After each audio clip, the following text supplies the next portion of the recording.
Consulting your site plan, mark the edge of each glass panel, ensuring the gaps between each panel do not exceed 90 mm.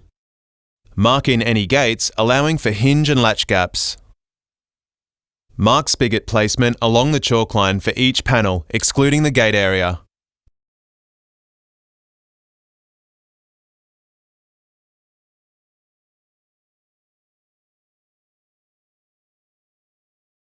To ensure accuracy when coring your holes, we recommend making a coring template from a piece of plywood. Score the holes to a depth of 3 to 5 mm without water. Finish drilling your holes to a minimum depth of 100 mm.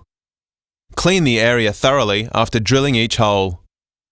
Slide both spigots into position, double-check measurements and tighten the grub screws until they grab, followed by a further half turn. Slide the cover plate or dress ring over the spigot and tape it into position.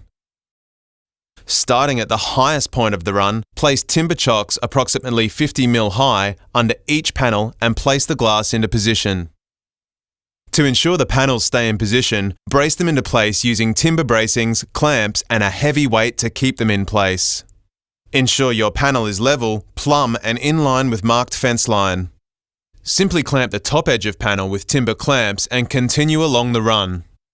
Before you grout, double-check levels across both panels. Once you've ensured these panels are level and plumb, pour the mixed grout into each hole using your plastic bucket or jug. Drop the dress rings and clean the spigots of any excess grout. Once the grout is set, repeat.